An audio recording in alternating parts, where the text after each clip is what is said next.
Daniel, Chapter 1. In the 3rd year of the kingship of Jehoiakim, the king of Judah, Nebuchadnezzar, the king of Babylon, came to Jerusalem and proceeded to lay siege to it. In time, Jehovah gave into his hand Jehoiakim, the king of Judah, and a part of the utensils of the house of the true God, so that he brought them to the land of Shinar, to the house of his God, and the utensils he brought to the treasure house of his God.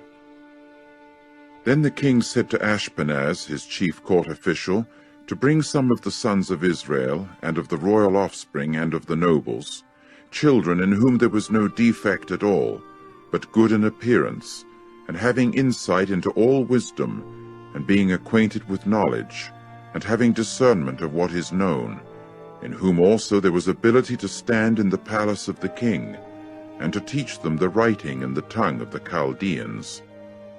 Furthermore, to them the king appointed a daily allowance from the delicacies of the king and from his drinking wine, even to nourish them for 3 years, that at the end of these they might stand before the king.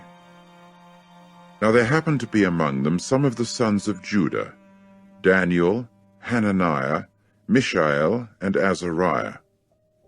And to them the principal court official went assigning names. So he assigned to Daniel the name of Belteshazzar, and to Hananiah Shadrach, and to Mishael Meshach, and to Azariah Abednego. But Daniel determined in his heart that he would not pollute himself with the delicacies of the king and with his drinking wine. And he kept requesting of the principal court official that he might not pollute himself. Accordingly, the true God gave Daniel over to loving kindness and to mercy before the principal court official. So the principal court official said to Daniel, I am in fear of my lord the king, who has appointed your food and your drink. Why then should he see your faces dejected-looking in comparison with the children who are of the same age as yours? And why should you have to make my head guilty to the king? But Daniel said to the guardian whom the principal court official had appointed over Daniel, Hananiah, Mishael, and Azariah, Please, put your servants to the test for 10 days, and let them give us some vegetables that we may eat and water that we may drink. And let our countenances and the countenance of the children who are eating the delicacies of the king appear before you, and according to what you see, do with your servants. Finally, he listened to them as regards this matter, and put them to the test for 10 days. And at the end of 10 days, their countenances appeared better and fatter in flesh than all the children who were eating the delicacies of the king.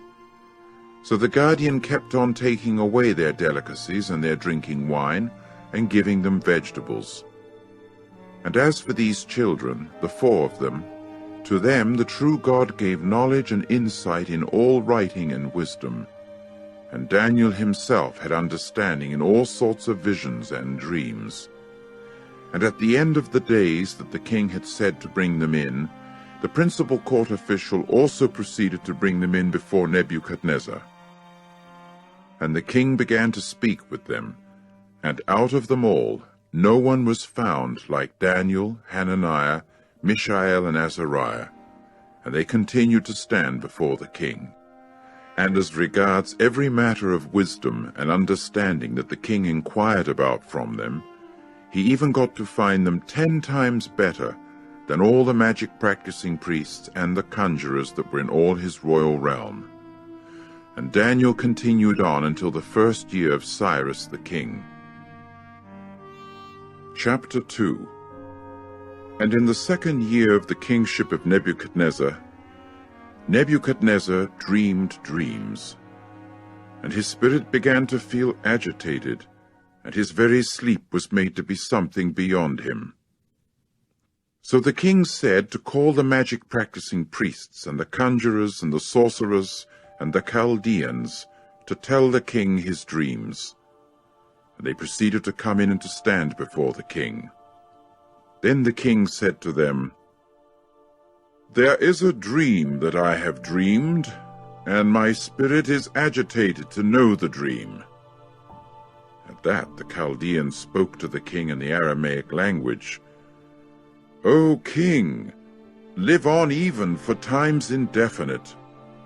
Say what the dream is to your servants, and we shall show the very interpretation."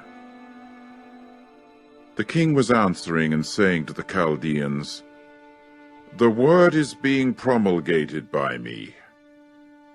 If you men do not make the dream known to me, and its interpretation, dismembered is what you will be, and into public privies your own houses will be turned. But if the dream and its interpretation you will show, gifts and a present and much dignity you will receive on my part. Therefore show me the very dream and its interpretation." They answered a second time and were saying, "Let the king say what the dream is to his servants, and we shall show its very interpretation." The king was answering and saying, "For a fact, I am aware that time is what you men are trying to gain, for as much as you have perceived that the word is being promulgated by me. For if you do not make known to me the very dream, this one and only sentence is upon you. But it is a lying and wrong word that you have agreed to say before me, until the time itself is changed. Therefore tell me the very dream, and I shall know that you can show the very interpretation of it." The Chaldeans answered before the king, and they were saying, "There does not exist a man on the dry land that is able to show the matter of the king, forasmuch as no grand king or governor has asked such a thing as this of any magic-practicing priest or conjurer or Chaldean. But the thing that the king himself is asking is difficult, and nobody else exists who can show it before the king except the gods, whose own dwelling does not exist with flesh at all." Because of this, the king himself became angry and got very furious, and he said to destroy all the wise men of Babylon. And the order itself went out, and the wise men were about to be killed, and they looked for Daniel and his companions, for them to be killed. At that time Daniel, for his part, addressed himself with counsel and sensibleness to Arioch, the chief of the king's bodyguard, who had gone out to kill the wise men of Babylon. He was answering and saying to Arioch, the officer of the king, "For what reason is there such a harsh order on the part of the king?" Then it was that Arioch made known the matter itself to Daniel. So Daniel himself went in and asked from the king that he should give him time expressly to show the very interpretation to the king. After that Daniel went to his own house, and to Hananiah, Mishael, and Azariah, his companions, he made known the matter, even for them to ask for mercies on the part of the God of heaven concerning this secret, in order that they might not destroy Daniel and his companions with the remainder of the wise men of Babylon. Then it was that to Daniel in a night vision the secret was revealed. Consequently Daniel himself blessed the God of heaven. Daniel was answering and saying, "Let the name of God become blessed from time indefinite even to time indefinite, for wisdom and mightiness, for they belong to him. And he is changing times and seasons, removing kings and setting up kings, giving wisdom to the wise ones and knowledge to those knowing discernment. He is revealing the deep things and the concealed things, knowing what is in the darkness, and with him the light does dwell. To you, O God of my forefathers, I am giving praise and commendation, because wisdom and mightiness you have given to me. And now you have made known to me what we requested of you, for you have made known to us the very matter of the king." Because of this, Daniel himself went into Arioch, whom the king had appointed to destroy the wise men of Babylon. He went, and this is what he said to him: "Do not destroy any wise men of Babylon. Take me in before the king, that I may show the interpretation itself to the king." Then it was that Arioch, in a hurry, took Daniel in before the king. And this is what he said to him: "I have found an able-bodied man of the exiles of Judah, who can make known the interpretation itself to the king." The king was answering and saying to Daniel, whose name was Belteshazzar, "Are you competent enough to make known to me the dream that I beheld, and its interpretation?" Daniel was answering before the king and saying, "The secret that the king himself is asking, the wise men, the conjurers, the magic-practicing priests, and the astrologers themselves are unable to show to the king. However, there exists a God in the heavens who is a revealer of secrets, and he has made known to King Nebuchadnezzar what is to occur in the final part of the days. Your dream and the visions of your head upon your bed. This it is. As for you, O king, on your bed your own thoughts came up as regards what is to occur after this. And the one who is the revealer of secrets has made known to you what is to occur. And as for me, it is not through any wisdom that exists in me, more than in any others alive, that this secret is revealed to me, except to the intent that the interpretation may be made known to the king himself, and that the thoughts of your heart you may know. You, O king, happen to be beholding, and look, a certain immense image. That image, which was large, and the brightness of which was extraordinary, was standing in front of you, and its appearance was dreadful. As regards that image, its head was of good gold, its breasts and its arms were of silver, its belly and its thighs were of copper, its legs were of iron, its feet were partly of iron and partly of molded clay. You kept on looking until a stone was cut out, not by hands, and it struck the image on its feet of iron and of molded clay, and crushed them.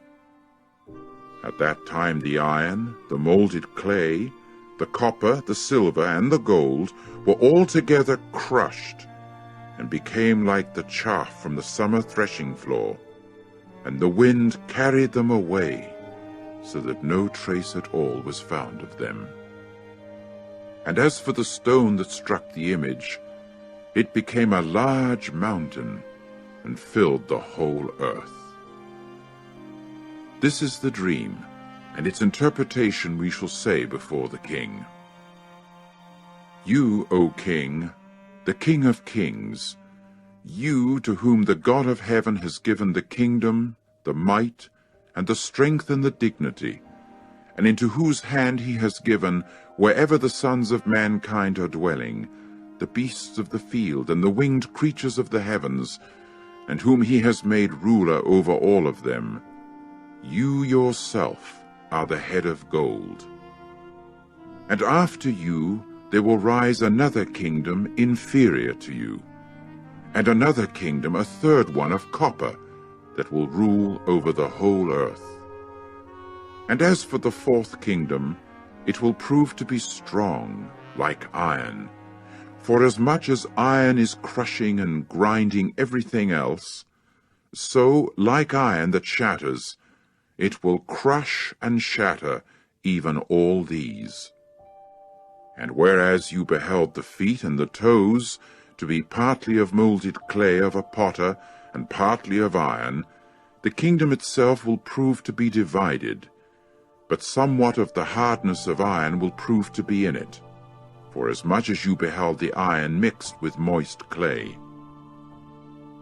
And as for the toes of the feet being partly of iron, and partly of molded clay, the kingdom will partly prove to be strong, and will partly prove to be fragile. Whereas you beheld iron mixed with moist clay, they will come to be mixed with the offspring of mankind. But they will not prove to be sticking together, this one to that one, just as iron is not mixing with molded clay. And in the days of those kings, the God of heaven will set up a kingdom that will never be brought to ruin. And the kingdom itself will not be passed on to any other people. It will crush and put an end to all these kingdoms, and it itself will stand to times indefinite. Forasmuch as you beheld that out of the mountain a stone was cut, not by hands, and that it crushed the iron, the copper, the molded clay, the silver, and the gold. The grand God himself has made known to the king what is to occur after this. And the dream is reliable, and the interpretation of it is trustworthy. At that time, King Nebuchadnezzar himself fell down upon his face, and to Daniel he paid homage, and he said to offer even a present and incense to him. The king was answering Daniel and saying, Truly the God of you men is a God of gods, and a Lord of kings, and a revealer of secrets, because you were able to reveal this secret. Consequently, the king made Daniel someone great, and many big gifts he gave to him. And he made him the ruler over all the jurisdictional district of Babylon, and the chief prefect over all the wise men of Babylon. And Daniel, for his part, made a request of the king, and he appointed over the administration of the jurisdictional district of Babylon Shadrach, Meshach, and Abednego. But Daniel was in the court of the king. Chapter 3. Nebuchadnezzar the king made an image of gold, the height of which was 60 cubits, and the breadth of which was 6 cubits. He set it up in the plain of Dura, in the jurisdictional district of Babylon. And Nebuchadnezzar himself as king sent to assemble the satraps, the prefects, and the governors, the counselors, the treasurers, the judges, the police magistrates, and all the administrators of the jurisdictional districts to come to the inauguration of the image that Nebuchadnezzar the king had set up. At that time, the satraps, the prefects, and the governors, the counselors, the treasurers, the judges, the police magistrates, and all the administrators of the jurisdictional districts were assembling themselves for the inauguration of the image that Nebuchadnezzar the king had set up. And they were standing in front of the image that Nebuchadnezzar had set up. And the herald was crying out loudly, To you it is being said, O peoples, national groups, and languages, that at the time that you hear the sound of the horn, the pipe, the zither, the triangular harp, the stringed instrument, the bagpipe, and all sorts of musical instruments, you fall down and worship the image of gold that Nebuchadnezzar the king has set up. And whoever does not fall down and worship will at the same moment be thrown into the burning fiery furnace. Because of this, at the same time as all the peoples were hearing the sound of the horn, the pipe, the zither, the triangular harp, the stringed instrument, and all sorts of musical instruments, all the peoples, national groups, and languages were falling down and worshipping the image of gold that Nebuchadnezzar the king had set up. Because of this, at that same time, certain Chaldeans approached and accused the Jews. They answered, and they were saying to Nebuchadnezzar the king, O king, live on even for times indefinite. You yourself, O king, set forth the command that every man that hears the sound of the horn, the pipe, the zither, the triangular harp, the stringed instrument, and the bagpipe, and all sorts of musical instruments, should fall down and worship the image of gold, and that whoever would not fall down and worship should be thrown into the burning fiery furnace. There exist certain Jews whom you appointed over the administration of the jurisdictional district of Babylon, Shadrach, Meshach, and Abednego. These able-bodied men have paid no regard to you, O king. They are not serving your own gods, and the image of gold that you have set up they are not worshipping. At that time Nebuchadnezzar, in a rage and fury, said to bring in Shadrach, Meshach, and Abednego. Consequently, these able-bodied men were brought in before the king. Nebuchadnezzar was answering and saying to them, "Is it really so, O Shadrach, Meshach, and Abednego, that you are not serving my own gods, and the image of gold that I have set up you are not worshipping? Now if you are ready, so that when you hear the sound of the horn, the pipe, the zither, the triangular harp, the stringed instrument, and the bagpipe, and all sorts of musical instruments, you fall down and worship the image that I have made, all right. But if you do not worship, at that same moment you will be thrown into the burning fiery furnace. And who is that God that can rescue you out of my hands?" Shadrach, Meshach, and Abednego answered, and they were saying to the king, "O Nebuchadnezzar, we are under no necessity in this regard to say back a word to you. If it is to be, our God whom we are serving is able to rescue us. Out of the burning fiery furnace and out of your hand, O king, he will rescue us. But if not, let it become known to you, O king, that your gods are not the ones we are serving, and the image of gold that you have set up we will not worship." Then it was that Nebuchadnezzar himself got filled with fury, and the very expression of his face was changed toward Shadrach, Meshach, and Abednego. He was answering and saying to heat up the furnace 7 times more than it was customary to heat it up. And to certain able-bodied men of vital energy who were in his military force, he said to bind Shadrach, Meshach, and Abednego, in order to throw them into the burning fiery furnace. Then it was that these able-bodied men were bound in their mantles, their garments, and their caps, and their other clothing, and were thrown into the burning fiery furnace. Just because the king's word was harsh, and the furnace was heated to excess, these able-bodied men that took up Shadrach, Meshach, and Abednego were the ones that the fiery flame killed. But these other able-bodied men, the 3 of them, Shadrach, Meshach, and Abednego, fell down bound in the midst of the burning fiery furnace. At that time Nebuchadnezzar the king himself became frightened, and he rose up in a hurry.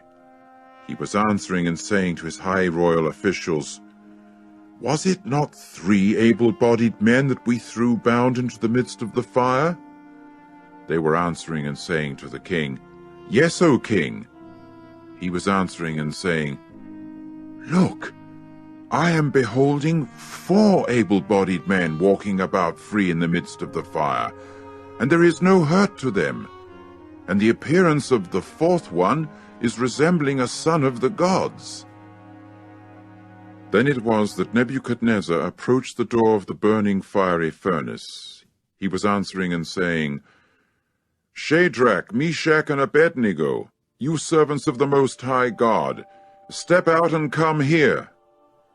At that time, Shadrach, Meshach, and Abednego were stepping out from the midst of the fire. And the satraps, the prefects, and the governors, and the high officials of the king that were assembled were beholding these able-bodied men, that the fire had had no power over their bodies, and not a hair of their head had been singed, and even their mantles had not been changed, and the smell of fire itself had not come onto them. Nebuchadnezzar was answering and saying, Blessed be the God of Shadrach, Meshach, and Abednego, who sent his angel and rescued his servants that trusted in him, and that changed the very word of the king, and gave over their bodies, because they would not serve and would not worship any god at all, except their own God. And from me an order is being put through that any people, national group, or language that says anything wrong against the God of Shadrach, Meshach, and Abednego should be dismembered, and its house should be turned into a public privy, forasmuch as there does not exist another God that is able to deliver like this one. At that time the king himself caused Shadrach, Meshach, and Abednego to prosper in the jurisdictional district of Babylon. Chapter 4. Nebuchadnezzar, the king, to all the peoples, national groups, and languages that are dwelling in all the earth, may your peace grow great. The signs and wonders that the Most High God has performed with me, it has seemed good to me to declare. How grand his signs are, and how mighty his wonders are. His kingdom is a kingdom to time indefinite, and his rulership is for generation after generation. I, Nebuchadnezzar, happened to be at ease in my house and flourishing in my palace. There was a dream that I beheld, and it began to make me afraid. And there were mental images upon my bed, and visions of my head that began to frighten me. And from me an order was being put through to bring in before me all the wise men of Babylon, that they might make known to me the very interpretation of the dream. At that time the magic-practicing priests, the conjurers, the Chaldeans, and the astrologers were entering, and I was saying before them what the dream was, but its interpretation they were not making known to me. And at last there came in before me Daniel, whose name is Belteshazzar, according to the name of my God, and in whom there is the spirit of the holy gods. And before him I said what the dream was. O Belteshazzar, the chief of the magic-practicing priests, because I myself well know that the spirit of the holy gods is in you, and that there is no secret at all that is troubling you, tell me the visions of my dream that I have beheld and its interpretation. Now the visions of my head upon my bed I happened to be beholding, and look, a tree in the midst of the earth, the height of which was immense. The tree grew up and became strong, and its very height finally reached the heavens, and it was visible to the extremity of the whole earth. Its foliage was fair, and its fruit was abundant, and there was food for all on it. Under it the beast of the field would seek shade, and on its boughs the birds of the heavens would dwell, and from it all flesh would feed itself. I continued beholding in the visions of my head upon my bed, and look, a watcher, even a holy one, coming down from the heavens themselves. He was calling out loudly, and this is what he was saying: Chop the tree down, and cut off its boughs. Shake off its foliage, and scatter its fruitage. Let the beast flee from under it, and the birds from its boughs. However, leave its rootstock itself in the earth, even with a banding of iron and of copper, among the grass of the field, and with the dew of the heavens let it be wet, and with the beast let its portion be among the vegetation of the earth. Let its heart be changed from that of mankind, and let the heart of a beast be given to it, and let 7 times pass over it. By the decree of watchers the thing is, and by the saying of holy ones the request is, to the intent that people living may know that the Most High is ruler in the kingdom of mankind, and that to the one whom he wants to, he gives it, and he sets up over it even the lowliest one of mankind. This was the dream that I myself, King Nebuchadnezzar, beheld. And you yourself, O Belteshazzar, say what the interpretation is, forasmuch as all the other wise men of my kingdom are unable to make known to me the interpretation itself. But you are competent, because the spirit of holy gods is in you." At that time Daniel himself, whose name is Belteshazzar, was astonished for a moment, and his very thoughts began to frighten him. The king was answering and saying, "O Belteshazzar, do not let the dream and the interpretation themselves frighten you." Belteshazzar was answering and saying, "O my lord, may the dream apply to those hating you, and its interpretation to your adversaries.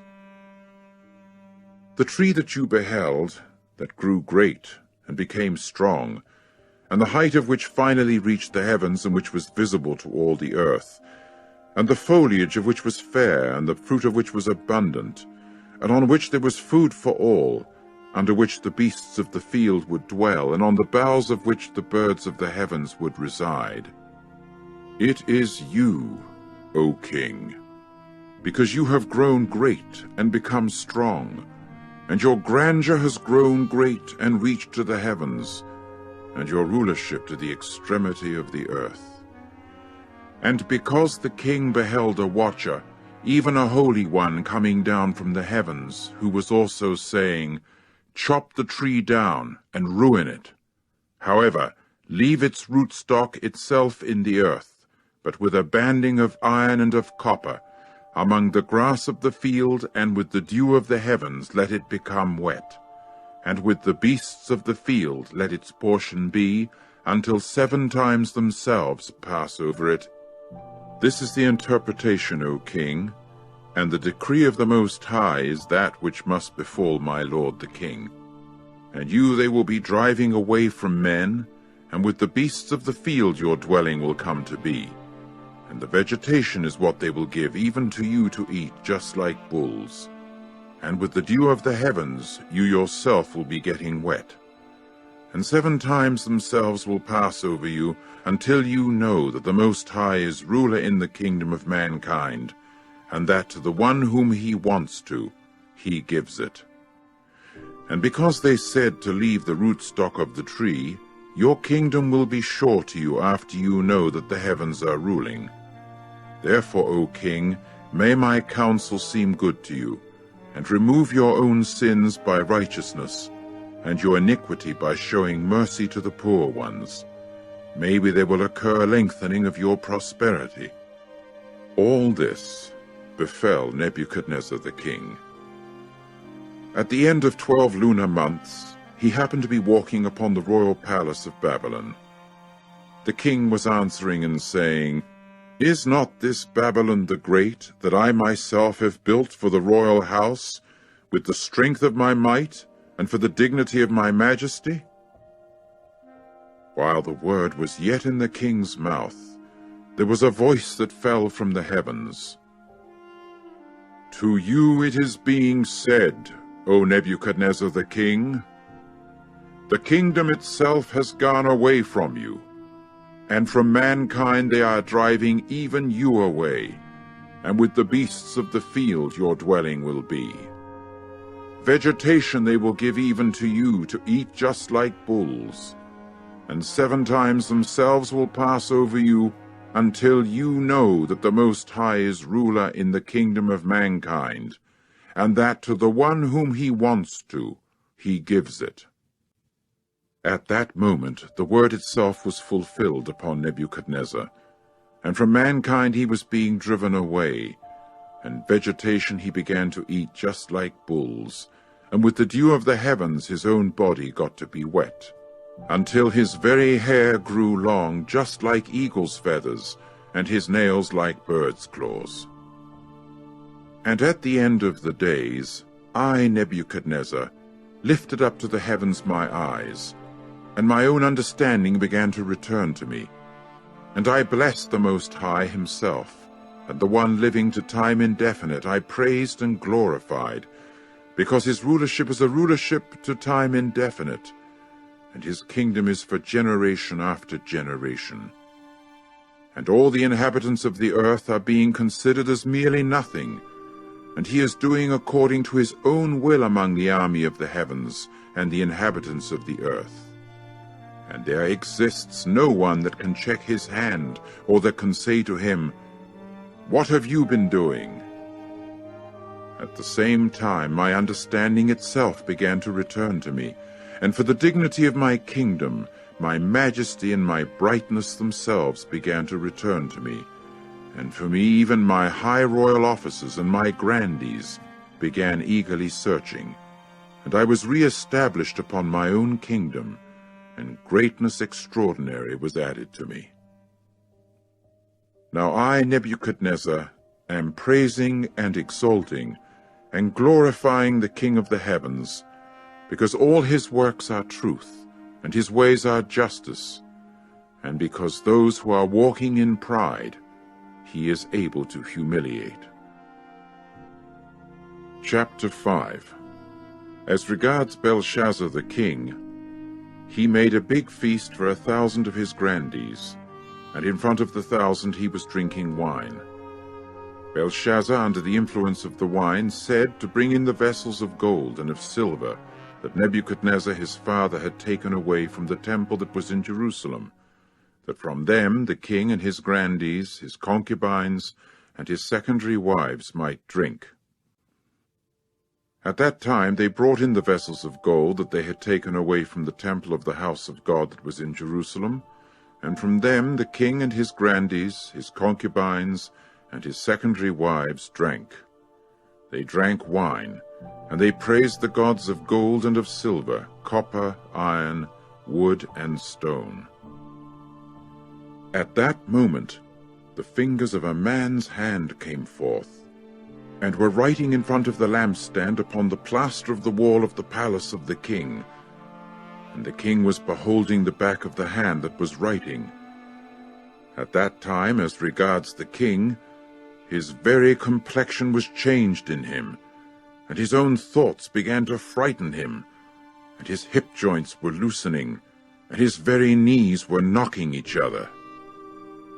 The king was calling out loudly to bring in the conjurers, the Chaldeans, and the astrologers.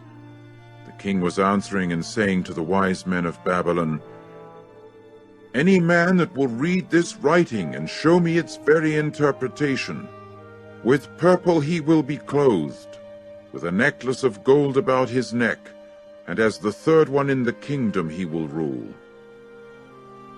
At that time all the wise men of the king were coming in, but they were not competent enough to read the writing itself, or to make known to the king the interpretation. Consequently, King Belshazzar was very much frightened, and his complexion was changing within him, and his grandees were perplexed. As regards the queen, because of the words of the king and his grandees, she entered right into the banqueting hall. The queen answered and said, "O king, keep living even to times indefinite. Do not let your thoughts frighten you, nor let your complexion be changed. There exists a capable man in your kingdom in whom there is the spirit of holy gods. And in the days of your father, illumination and insight and wisdom, like the wisdom of gods, were found in him.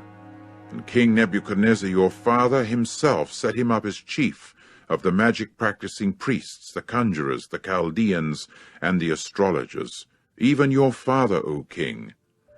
For as much as an extraordinary spirit and knowledge and insight to interpret dreams, and the explanation of riddles, and the untying of knots had been found in him, in Daniel, whom the king himself named Belteshazzar. Now let Daniel himself be called, that he may show the very interpretation." Accordingly, Daniel himself was brought in before the king. The king was speaking up and saying to Daniel, "Are you the Daniel that is of the exiles of Judah, whom the king my father brought out of Judah? I have also heard concerning you that the Spirit of gods is in you, and illumination and insight and wisdom extraordinary have been found in you.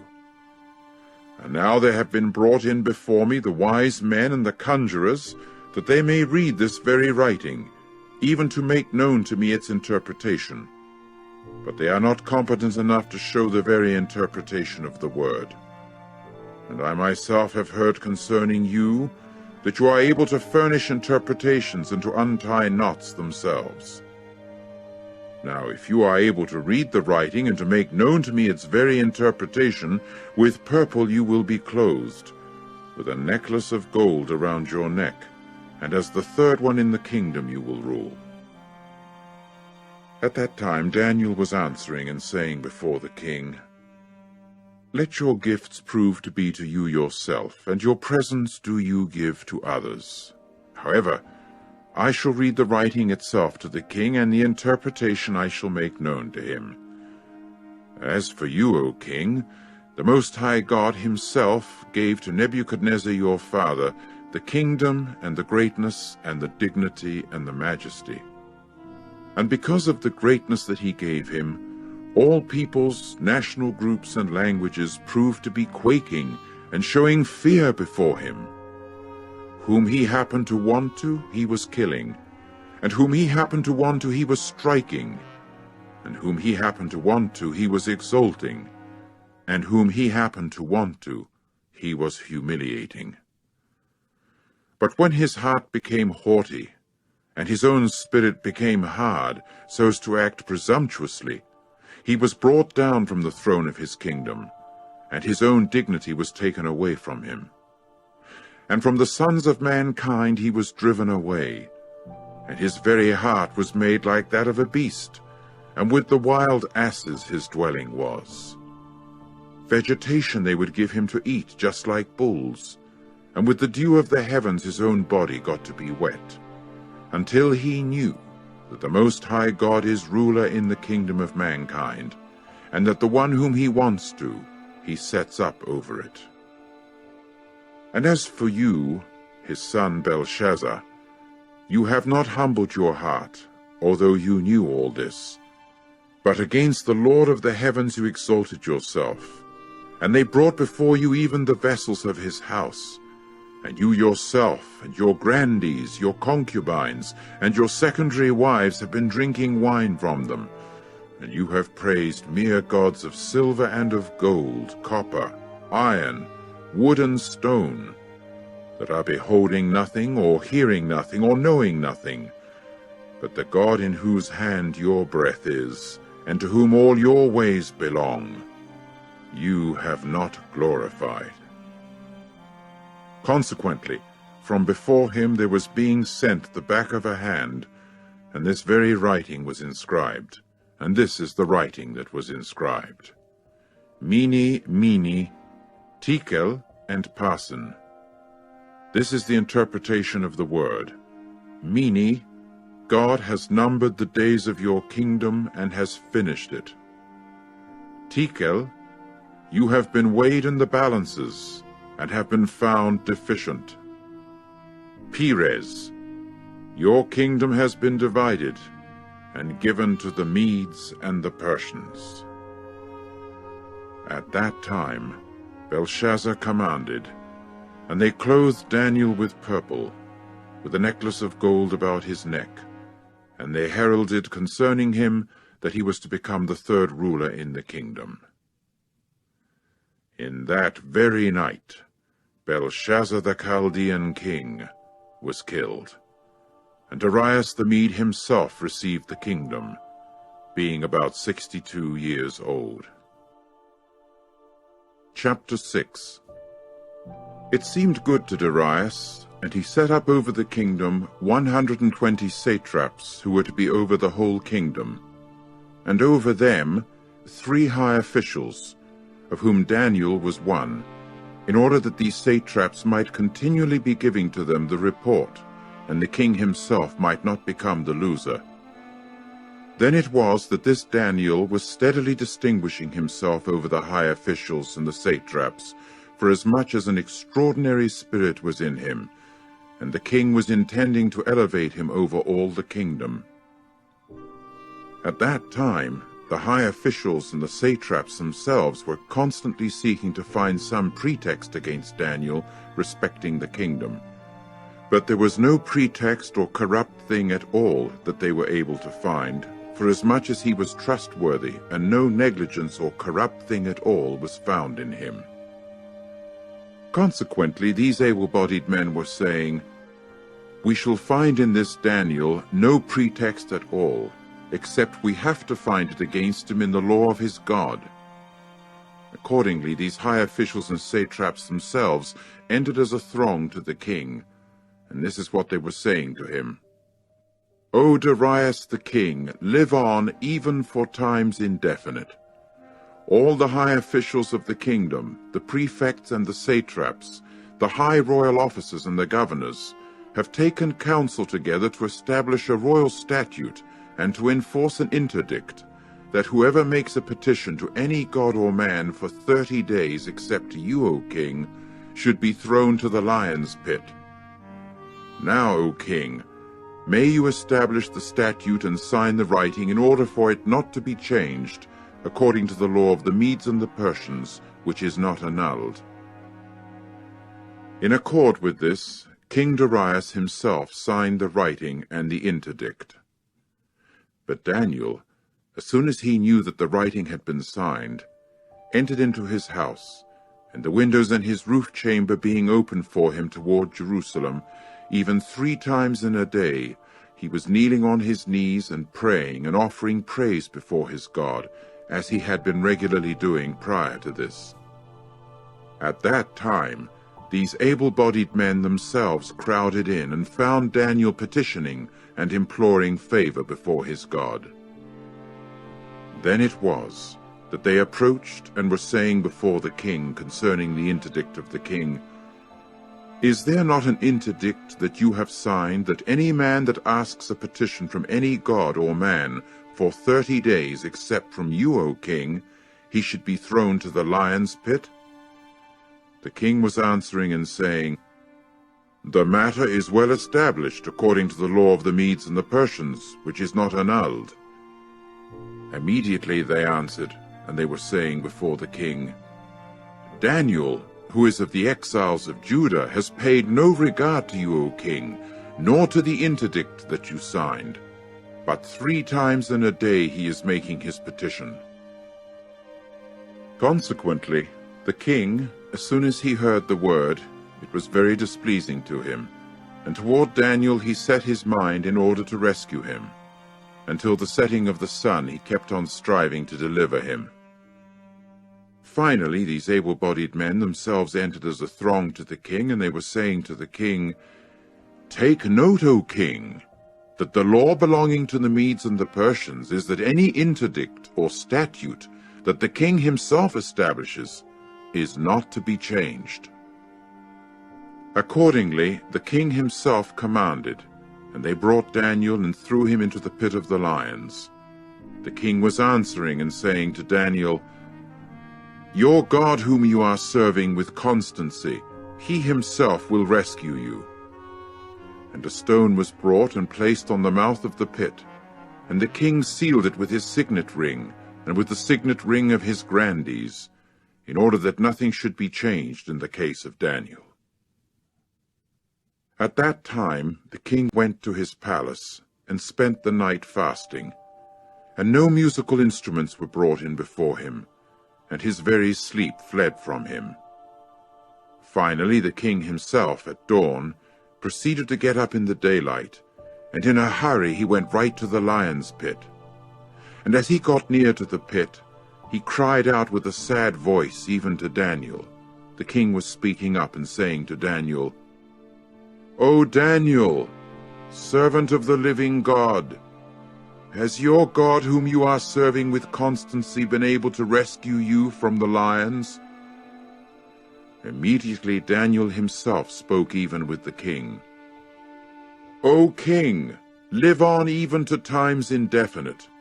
My own God sent his angel and shut the mouth of the lions, and they have not brought me to ruin, for as much as before him innocence itself was found in me, and also before you, O king, no hurtful act have I done." Then it was that the king himself became very glad, and Daniel himself he commanded to be lifted up out of the pit. And Daniel was lifted up out of the pit, and there was no hurt at all found on him, because he had trusted in his God. And the king commanded, and they brought these able-bodied men who had accused Daniel, and into the lion's pit they threw them, their sons and their wives. And they had not reached the bottom of the pit before the lions had got the mastery over them, and all their bones they crushed. Then it was that Darius the king himself wrote to all the peoples, the national groups, and the tongues that are dwelling in all the earth, "May your peace grow very much. From before me there has been put through an order that in every dominion of my kingdom people are to be quaking and fearing before the God of Daniel. For he is the living God, and one enduring to times indefinite, and his kingdom is one that will not be brought to ruin, and his dominion is forever. He is rescuing and delivering, and performing signs and wonders in the heavens and on the earth, for he has rescued Daniel from the paw of the lions." And as for this Daniel, he prospered in the kingdom of Darius and in the kingdom of Cyrus the Persian. Chapter 7. In the first year of Belshazzar, the king of Babylon, Daniel himself beheld a dream and visions of his head upon his bed. At that time he wrote down the dream itself, the complete account of the matters he told. Daniel was speaking up and saying, "I happened to be beholding in my visions during the night, and see there, the four winds of the heavens were stirring up the vast sea. And four huge beasts were coming up out of the sea, each one being different from the others. The first one was like a lion, and it had the wings of an eagle. I kept on beholding until its wings were plucked out, and it was lifted up from the earth and was made to stand up on 2 feet, just like a man, and there was given to it the heart of a man. And see there, another beast, a second one, it being like a bear, and on one side it was raised up, and there were 3 ribs in its mouth between its teeth. And this is what they were saying to it: Get up, eat much flesh. After this I kept on beholding, and see there, another beast, one like a leopard, but it had 4 wings of a flying creature on its back, and the beast had 4 heads, and there was given to it rulership indeed. After this I kept on beholding in the visions of the night, and see there, a 4th beast, fearsome and terrible and unusually strong, and it had teeth of iron, big ones.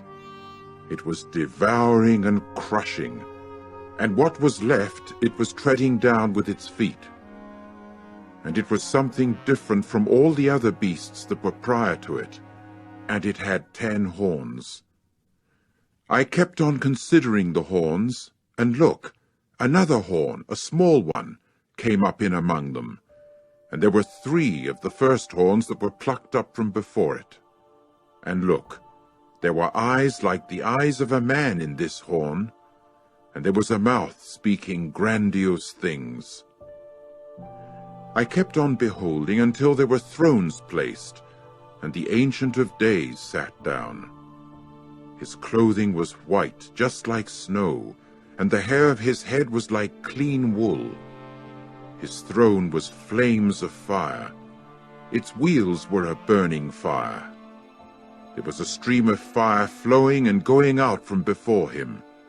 There were 1,000 thousands that kept ministering to him, and 10,000 times 10,000 that kept standing right before him.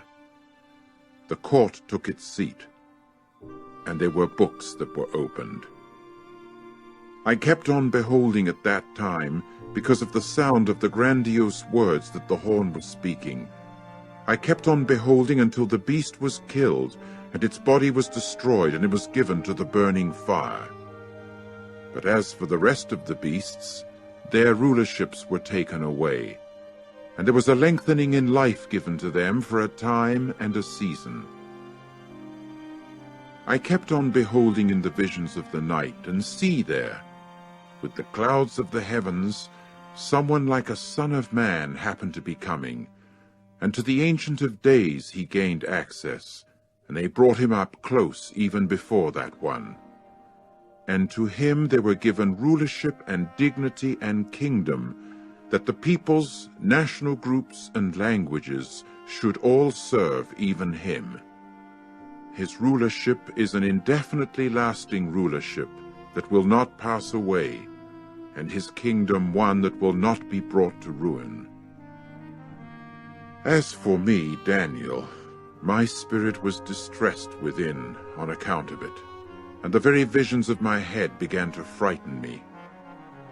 I went up close to one of those who were standing, that I might request from him reliable information on all this. And he said to me as he went on to make known to me the very interpretation of the matters, "As for these huge beasts, because they are four, there are 4 kings that will stand up from the earth. But the holy ones of the Supreme One will receive the kingdom, and they will take possession of the kingdom for time indefinite, even for time indefinite upon times indefinite." Then it was that I desired to make certain concerning the 4th beast, which proved to be different from all the others, extraordinarily fearsome, the teeth of which were of iron, and the claws of which were of copper, which was devouring and crushing, and which was treading down even what was left with its feet. And concerning the 10 horns that were on its head, and the other horn that came up, and before which 3 fell, even that horn that had eyes and a mouth, speaking grandiose things, and the appearance of which was bigger than that of its fellows. I kept on beholding when that very horn made war upon the holy ones, and it was prevailing against them, until the Ancient of Days came, and judgment itself was given in favor of the holy ones of the Supreme One, and the definite time arrived that the holy ones took possession of the kingdom itself.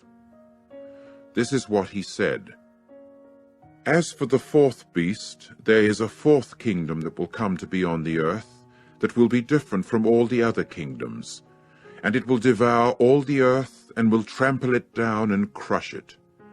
And as for the 10 horns, out of that kingdom there are 10 kings that will rise up, and still another one will rise up after them, and he himself will be different from the first ones, and 3 kings he will humiliate. And he will speak even words against the Most High, and he will harass continually the holy ones themselves of the Supreme One. And he will intend to change times and law, and they will be given into his hand for a time, and times, and half a time." And the court itself proceeded to sit, and his own rulership they finally took away, in order to annihilate him, and to destroy him totally. And the kingdom and the rulership and the grandeur of the kingdoms under all the heavens were given to the people who are the holy ones of the Supreme One. Their kingdom is an indefinitely lasting kingdom, and all the rulerships will serve and obey even them. Up to this point is the end of the matter. As for me, Daniel, my own thoughts kept frightening me a great deal, so that my very complexion changed in me, but the matter itself I kept in my own heart. Chapter 8. In the 3rd year of the kingship of Belshazzar the king, there was a vision that appeared to me, even me, Daniel, after the one appearing to me at the start. And I began to see in the vision, and it came about, while I was seeing, that I was in Shushan the castle, which is in Elam, the jurisdictional district. And I proceeded to see in the vision, and I myself happened to be by the watercourse of Ulai. When I raised my eyes, then I saw, and look, a ram standing before the watercourse, and it had 2 horns. And the 2 horns were tall, but the one was taller than the other, and the taller was the one that came up afterward. I saw the ram making thrusts to the west and to the north and to the south, and no wild beasts kept standing before it, and there was no one doing any delivering out of its hand, and it did according to its will, and it put on great airs. And I, for my part, kept on considering, and look, there was a male of the goats coming from the sunset upon the surface of the whole earth, and it was not touching the earth. And as regards the he-goat, there was a conspicuous horn between its eyes. And it kept coming all the way to the ram possessing the two horns, which I had seen standing before the watercourse, and it came running toward it in its powerful rage. And I saw it coming into close touch with the ram, and he began showing bitterness toward it, and it proceeded to strike down the ram and to break its two horns, and there proved to be no power in the ram to stand before it. So it threw it to the earth, and trampled it down, and the ram proved to have no deliverer out of its hand. And the male of the goats, for its part, put on great airs to an extreme. But as soon as it became mighty, the great horn was broken, and there proceeded to come up conspicuously four instead of it, toward the four winds of the heavens. And out of one of them there came forth another horn, a small one, and it kept getting very much greater toward the south, and toward the sun rising, and toward the decoration. And it kept getting greater all the way to the army of the heavens, so that it caused some of the army and some of the stars to fall to the earth, and it went trampling them down. And all the way to the prince of the army it put on great airs, and from him the constant feature was taken away, and the established place of his sanctuary was thrown down. And an army itself was gradually given over, together with the constant feature, because of transgression, and it kept throwing truth to the earth, and it acted and had success. And I got to hear certain holy ones speaking, and another holy one proceeded to say to the particular one who was speaking, "How long will the vision be of the constant feature, and of the transgression causing desolation, to make both the holy place and the army things to trample on?"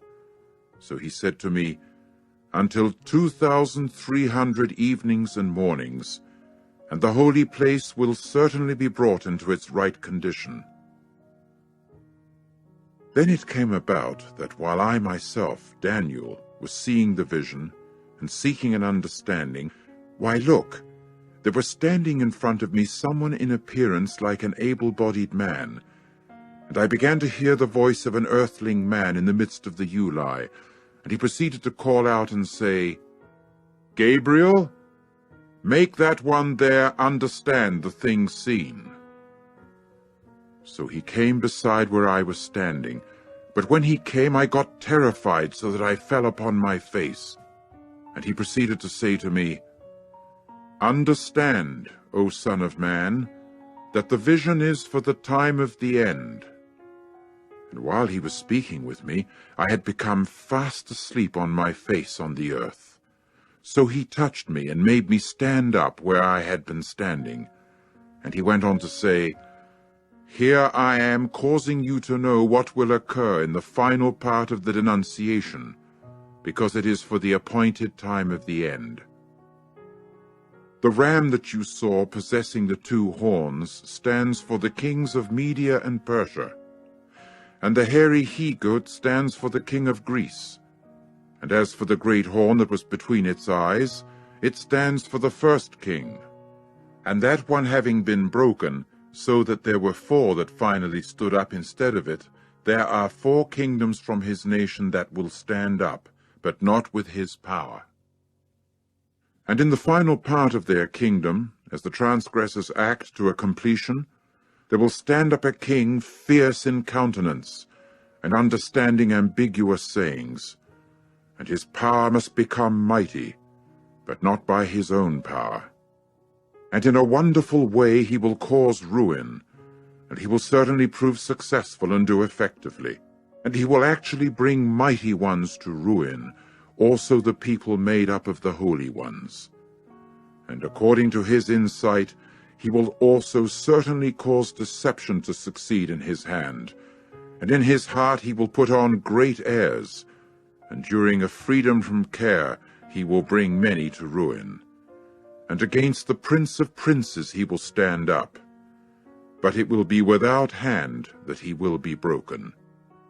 And the thing seen concerning the evening and the morning, which has been said, it is true.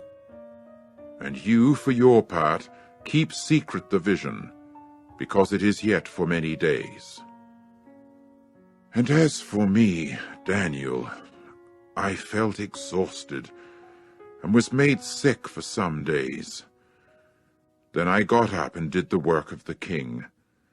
But I kept showing myself numbed on account of the things seen, and there was nobody understanding it. Chapter 9. In the first year of Darius, the son of Ahasuerus, of the seed of the Medes, who had been made king over the kingdom of the Chaldeans, in the first year of his reigning, I myself, Daniel, discerned by the books the number of the years concerning which the word of Jehovah had occurred to Jeremiah the prophet, for fulfilling the devastations of Jerusalem, namely 70 years. And I proceeded to set my face to Jehovah the true God, in order to seek him with prayer and with entreaties, with fasting and sackcloth and ashes. And I began to pray to Jehovah my God, and to make confession, and to say, Ah, Jehovah, the true God, the great one, and the fear-inspiring one, keeping the covenant and the loving kindness to those loving him, and to those keeping his commandments, we have sinned and done wrong, and acted wickedly and rebelled. And there has been a turning aside from your commandments and from your judicial decisions. And we have not listened to your servants the prophets, who have spoken in your name to our kings, our princes, and our forefathers, and to all the people of the land. To you, O Jehovah, there belongs the righteousness, but to us the shame of face as at this day, to the men of Judah, and to the inhabitants of Jerusalem, and to all those of Israel, those near by and those far away, in all the lands to which you dispersed them, because of their unfaithfulness with which they acted against you. O Jehovah, to us belongs the shame of face, to our kings, to our princes, and to our forefathers, because we have sinned against you. To Jehovah our God belong the mercies and the acts of forgiveness, for we have rebelled against him. And we have not obeyed the voice of Jehovah our God, by walking in his laws that he set before us by the hand of his servants, the prophets.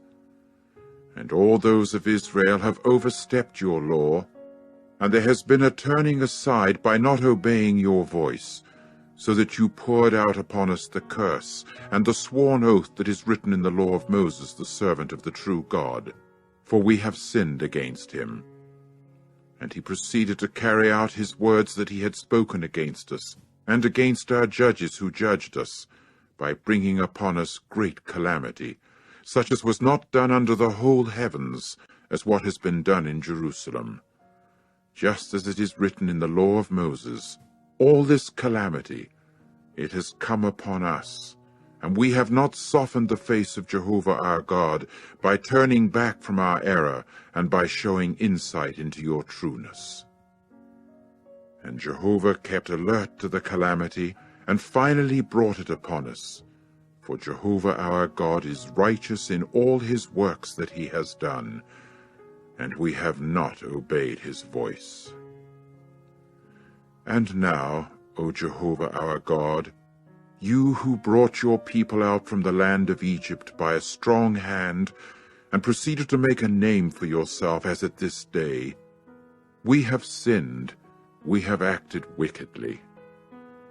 O Jehovah, according to all your acts of righteousness, please, may your anger and your rage turn back from your city Jerusalem, your holy mountain. For because of our sins and because of the errors of our forefathers, Jerusalem and your people are an object of reproach to all those round about us.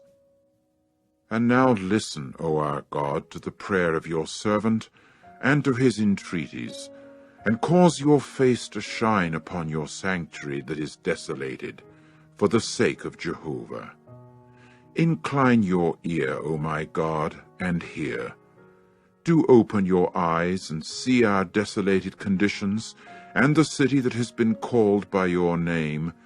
For not according to our righteous acts are we letting our entreaties fall before you, but according to your many mercies. O Jehovah, do hear. O Jehovah, do forgive. O Jehovah, do pay attention and act. Do not delay, for your own sake, O my God, for your own name has been called upon your city and upon your people.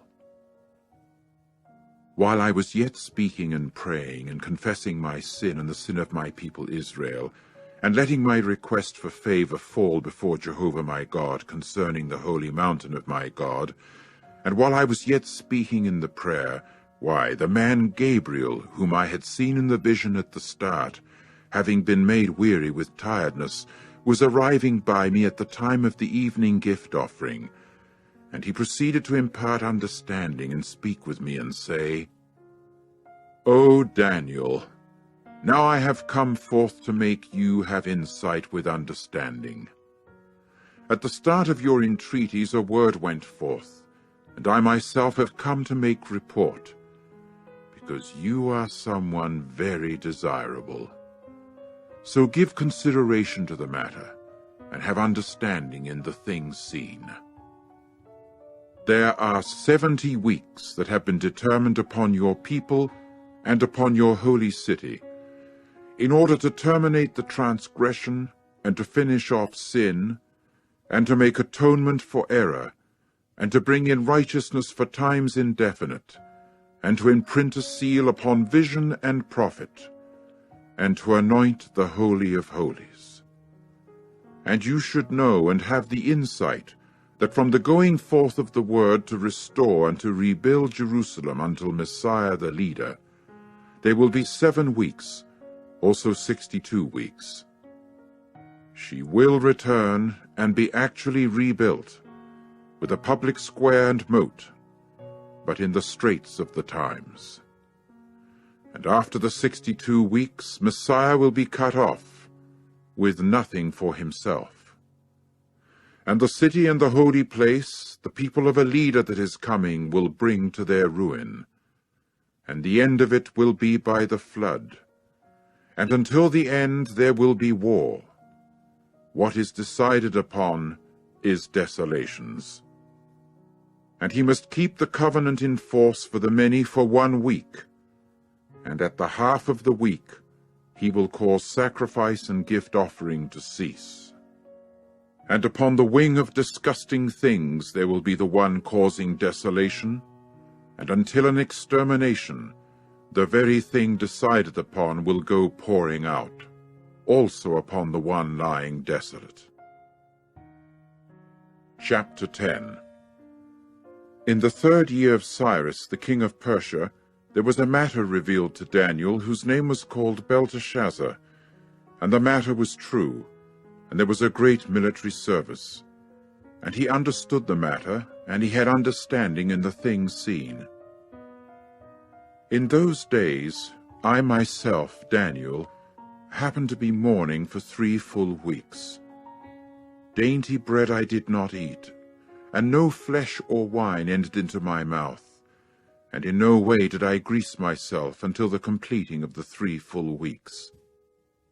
And on the 24th day of the 1st month, while I myself happened to be on the bank of the great river, that is, Hiddekel, I also proceeded to raise my eyes and see. And here was a certain man clothed in linen, with his hips girded with gold of Uphaz. And his body was like chrysolite, and his face like the appearance of lightning, and his eyes like fiery torches, and his arms and the place of his feet were like the sight of burnished copper, and the sound of his words was like the sound of a crowd. And I saw, I Daniel by myself, the appearance. But as for the men that happened to be with me, they did not see the appearance. However, there was a great trembling that fell upon them, so that they went running away and hiding themselves. And I was left remaining by myself, so that I saw this great appearance. And there was left remaining in me no power, and my own dignity became changed upon me to ruination, and I retained no power. And I began hearing the sound of his words, and while I was hearing the sound of his words, I myself also happened to be fast asleep upon my face, with my face to the earth. And look, there was a hand that touched me, and it gradually stirred me up to get upon my knees and the palms of my hands. And he proceeded to say to me, "O Daniel, you very desirable man, have understanding in the words that I am speaking to you, and stand up where you were standing, for now I have been sent to you." And when he spoke with me this word, I did stand up shivering. And he went on to say to me, "Do not be afraid, O Daniel, for from the first day that you gave your heart to understanding, and humbling yourself before your God, your words have been heard, and I myself have come because of your words. But the prince of the royal realm of Persia was standing in opposition to me for 21 days. And look, Michael, one of the foremost princes, came to help me, and I for my part remained there beside the kings of Persia. And I have come to cause you to discern what will befall your people in the final part of the days, because it is a vision yet for the days to come." Now when he spoke with me words like these, I had set my face to the earth and had become speechless. And look, one similar to the likeness of the sons of mankind was touching my lips, and I began to open my mouth and speak and say to the one who was standing in front of me, "O my Lord, because of the appearance my convulsions were turned within me, and I did not retain any power. So how was the servant of this my Lord able to speak with this my Lord? And as for me, up to now there kept standing in me no power, and no breath at all was left remaining in me." And the one, like the appearance of an earthling man, proceeded to touch me again and strengthen me. Then he said, "Do not be afraid, O very desirable man. May you have peace. Be strong. Yes, be strong." And as soon as he spoke with me, I exerted my strength and finally said, "Let my Lord speak, because you have strengthened me." So he went on to say, "Do you really know why I have come to you? And now I shall go back to fight with the prince of Persia. When I am going forth, look, also the prince of Greece is coming. However, I shall tell you the things noted down in the writing of truth, and there is no one holding strongly with me in these things, but Michael, the prince of you people." Chapter 11. And as for me, in the first year of Darius the Mede, I stood up as a strengthener and as a fortress to him. And now what is truth I shall tell to you. Look, there will yet be 3 kings standing up for Persia, and the 4th one will amass greater riches than all others. And as soon as he has become strong in his riches, he will rouse up everything against the kingdom of Greece. And a mighty king will certainly stand up and rule with extensive dominion, and do according to his will. And when he will have stood up, his kingdom will be broken, and be divided toward the 4 winds of the heavens, but not to his posterity, and not according to his dominion with which he had ruled, because his kingdom will be uprooted, even for others than these. And the king of the south will become strong, even one of his princes, and he will prevail against him, and will certainly rule with extensive dominion, greater than that one's ruling power. And at the end of some years, they will ally themselves with each other, and the very daughter of the king of the south will come to the king of the north in order to make an equitable arrangement. But she will not retain the power of her arm, and he will not stand, neither his arm. And she will be given up, she herself, and those bringing her in, and he who caused her birth, and the one making her strong in those times. And one from the sprout of her roots will certainly stand up in his position. And he will come to the military force, and come against the fortress of the king of the north, and will certainly act against them, and prevail.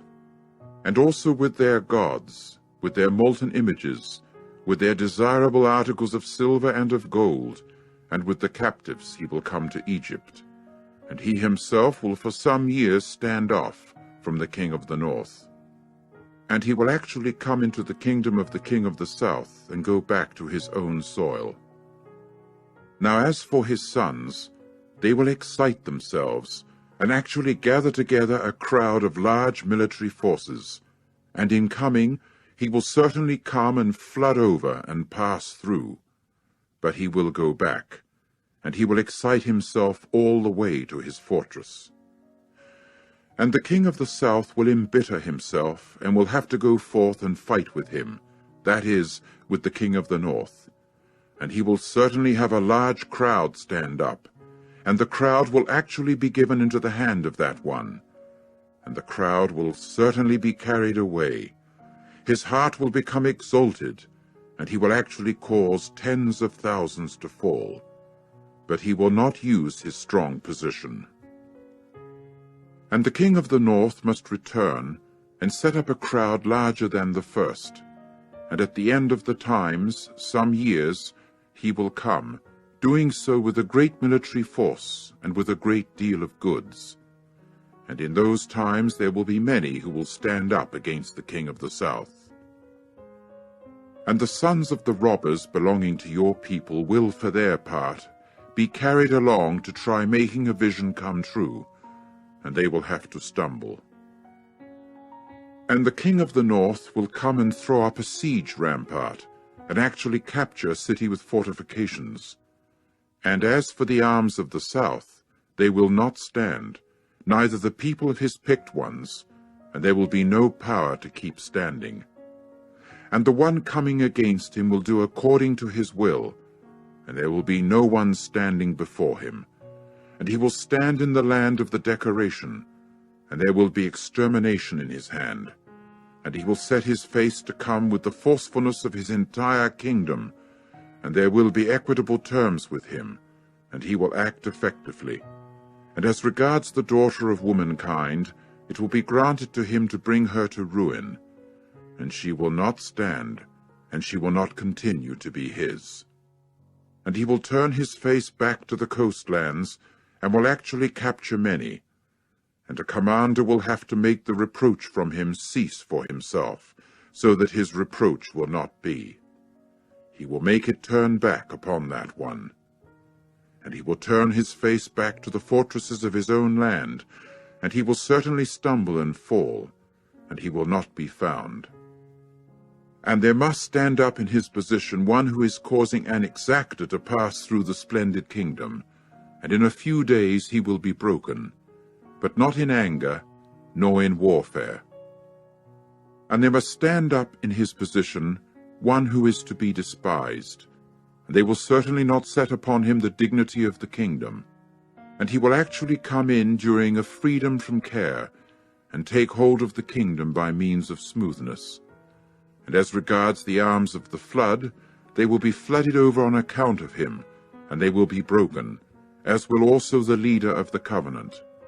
And because of their allying themselves with him, he will carry on deception, and actually come up and become mighty by means of a little nation.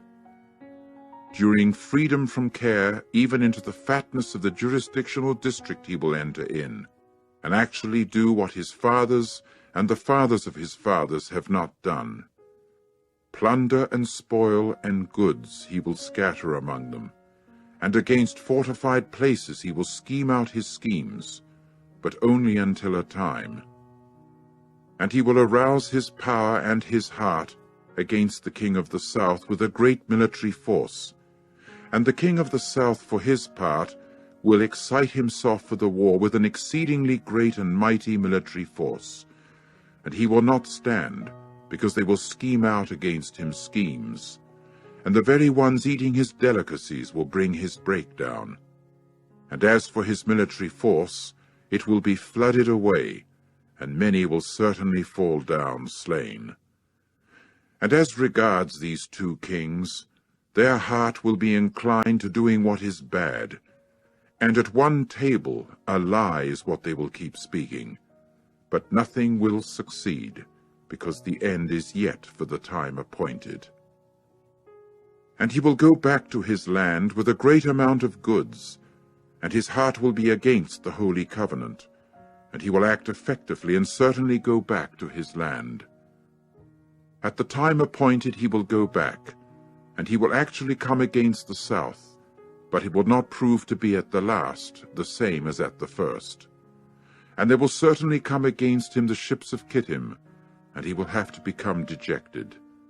And he will actually go back and hurl denunciations against the Holy Covenant and act effectively. And he will have to go back and will give consideration to those leaving the Holy Covenant. And there will be arms that will stand up, proceeding from him, and they will actually profane the sanctuary, the fortress, and remove the constant feature. And they will certainly put in place the disgusting thing that is causing desolation. And those who are acting wickedly against the covenant, he will lead into apostasy by means of smooth words. But as regards the people who are knowing their God, they will prevail and act effectively. And as regards those having insight among the people, they will impart understanding to the many, and they will certainly be made to stumble by sword and by flame, by captivity and by plundering, for some days. But when they are made to stumble, they will be helped with a little help, and many will certainly join themselves to them by means of smoothness, and some of those having insight will be made to stumble, in order to do a refining work because of them, and to do a cleansing, and to do a whitening, until the time of the end, because it is yet for the time appointed.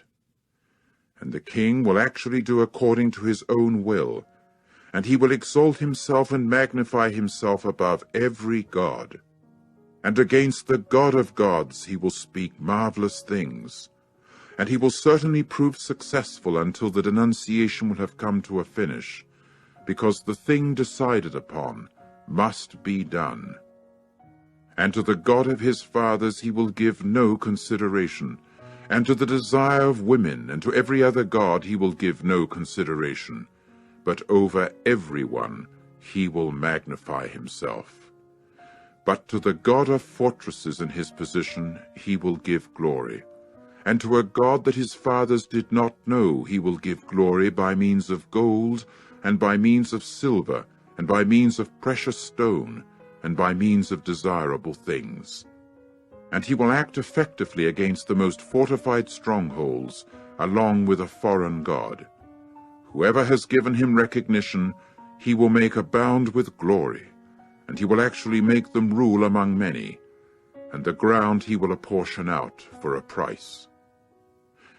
And in the time of the end, the king of the south will engage with him in a pushing, and against him the king of the north will storm with chariots and with horsemen and with many ships, and he will certainly enter into the lands and flood over and pass through.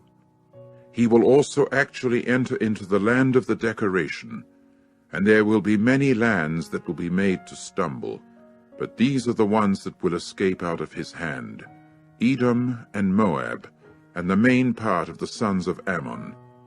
And he will keep thrusting out his hand against the lands, and as regards the land of Egypt, she will not prove to be an escapee. And he will actually rule over the hidden treasures of the gold and the silver, and over all the desirable things of Egypt. And the Libyans and the Ethiopians will be at his steps. But there will be reports that will disturb him, out of the sun rising and out of the north. And he will certainly go forth in a great rage, in order to annihilate and to devote many to destruction. And he will plant his palatial tents between the grand sea and the holy mountain of decoration, and he will have to come all the way to his end, and there will be no helper for him. Chapter 12. And during that time Michael will stand up, the great prince who is standing in behalf of the sons of your people. And there will certainly occur a time of distress, such as has not been made to occur since there came to be a nation, until that time. And during that time your people will escape, everyone who is found written down in the book. And there will be many of those asleep in the ground of dust who will wake up, these to indefinitely lasting life, and those to reproaches and to indefinitely lasting abhorrence. And the ones having insight will shine like the brightness of the expanse, and those who are bringing the many to righteousness like the stars to time indefinite, even forever. And as for you, O Daniel, make secret the words and seal up the book until the time of the end. Many will rove about, and the true knowledge will become abundant. And I saw, I Daniel, and look, there were two others standing, one on the bank here of the stream, and the other on the bank there of the stream. Then one said to the man clothed with the linen, who was up above the waters of the stream, How long will it be to the end of the wonderful things? And I began to hear the man clothed with the linen, who was up above the waters of the stream, as he proceeded to raise his right hand and his left hand to the heavens, and to swear by the one who is alive for time indefinite. It will be for an appointed time, appointed times and a half. And as soon as there will have been a finishing of the dashing of the power of the holy people to pieces, all these things will come to their finish. Now as for me, I heard, but I could not understand, so that I said, O my Lord, what will be the final part of these things? And he went on to say, Go, Daniel, because the words are made secret and sealed up until the time of the end. Many will cleanse themselves and whiten themselves and will be refined. And the wicked ones will certainly act wickedly, and no wicked ones at all will understand. But the ones having insight will understand. And from the time that the constant feature has been removed, and there has been a placing of the disgusting thing that is causing desolation, there will be 1,290 days. Happy is the one who is keeping an expectation, and who arrives at the 1,335 days. And as for you yourself, go toward the end, and you will rest, but you will stand up for your lot at the end of the days.